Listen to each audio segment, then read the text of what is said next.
بحكم مسؤوليتي والتزامي المعنوي والسياسي طبقا للدستور أعطيت تعليمات للقوات المسلحة ولمصالح الأمن لحماية مؤسسة الدولة واقتصادها. J'ai été au travail normalement le matin et c'est en classe, quand la directrice est venue faire sortir les élèves parce que devait avoir des problèmes, que j'ai su que les événements n'étaient pas aussi petits ou là aussi secondaires que je le pensais.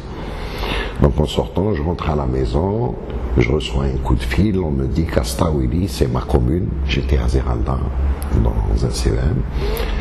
On m'a appelé pour me dire que des événements avaient éclaté à Astaouili et que c'est parti du lycée.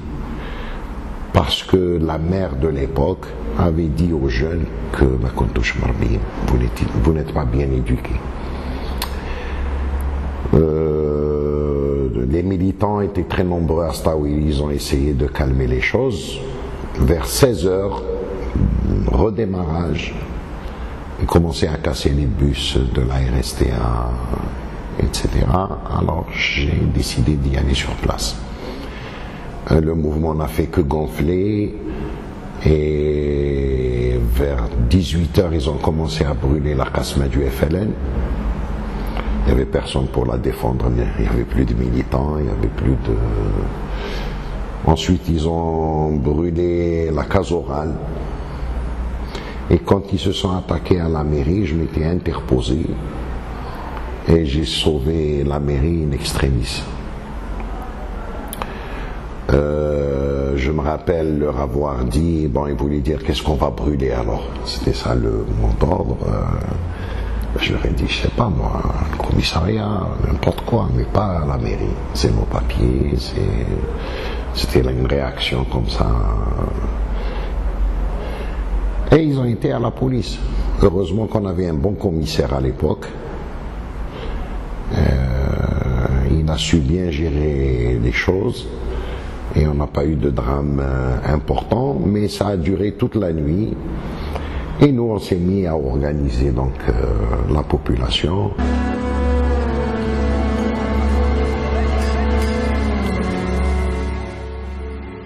En 1988, j'étais encore à l'étranger, je préparais un doctorat et le hasard a fait que spécialement le 5 octobre, j'arrive à Alger, à l'aéroport Houari Boumediene. C'était un petit voyage que j'avais prévu sur Alger et j'étais arrivé en fin d'après-midi.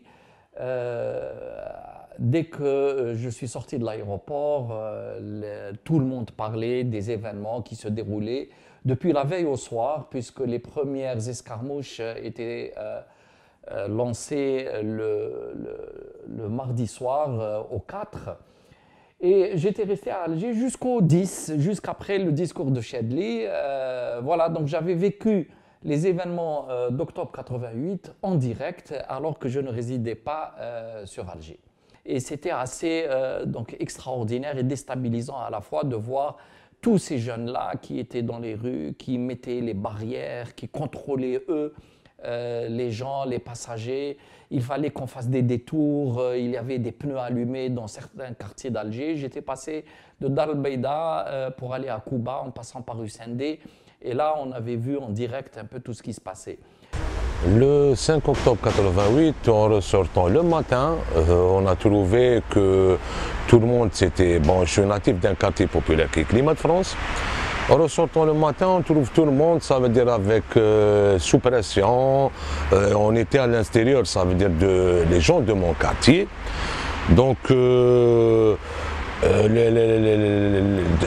en descendant vers Bab-el-Oued, c'était la psychose. Il y a eu les citoyens ou les Algériens ont attaqué les édifices publics.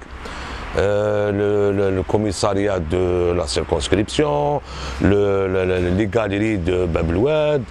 Et ensuite, cette journée-là, c'était une journée caractéristique, vu qu'il y avait tout le monde, c'était en effervescence. Il n'y avait que, partout on voyait que des incendies, c'était l'émeute.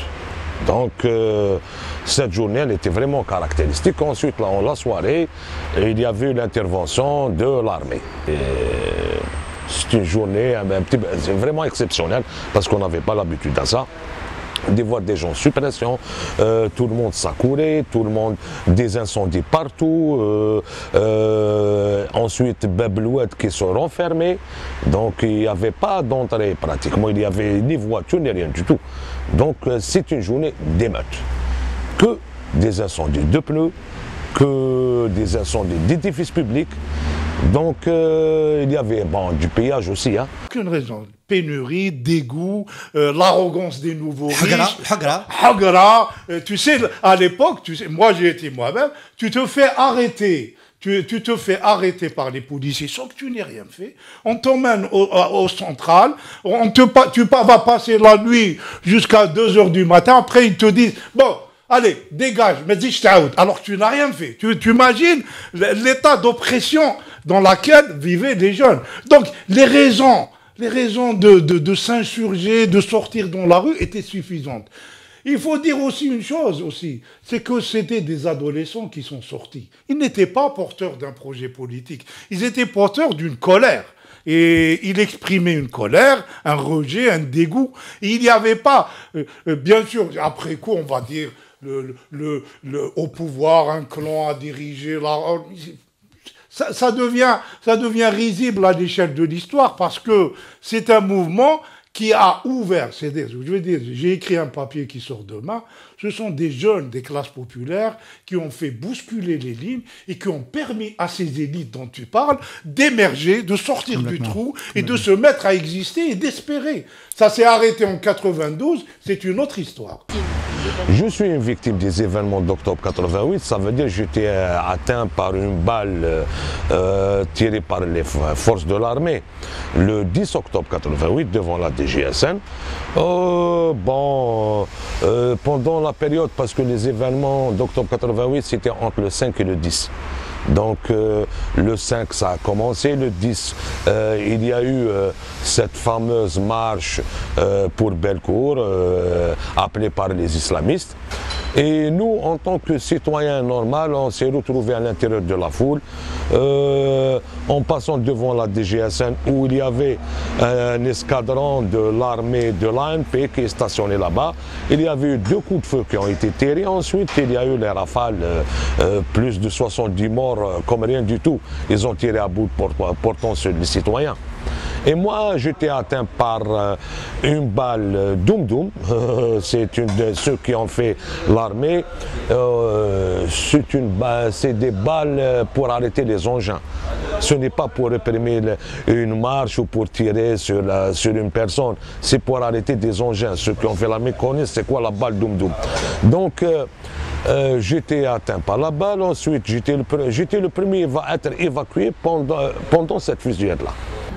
Et je pense que l'horreur qu'on a vécue en 90 est aussi le résultat de toute cette violence symbolique qui existait dans le pays. Je ne trouve aucun justificatif aux fils, aux terroristes. Mais je le dis, les êtres humains, à force d'être violentés, ils rendent la violence. Et donc, s'il y a une leçon à tirer aujourd'hui, c'est allons au rythme de la société, écoutons la société, avançons ensemble pour de nouvelles conquêtes. Et aujourd'hui, on le voit bien, la nouvelle génération doit construire une citoyenneté algérienne, elle doit construire un nouvel univers, de nouvelles références, et ça, on ne peut le faire que si on accepte toute notre identité, tout notre passé, qu'il soit de dimension identitaire, donc amazigh, ou qu'il soit d'ordre spirituel, donc islamique, ou qu'il soit d'ordre traditionnel, mais le tout doit être dépassé par de nouvelles formes d'expression, de manifestation de notre propre algérianité qui doit synthétiser le tout. Donc, nous sommes à ce moment-là critiques de l'histoire.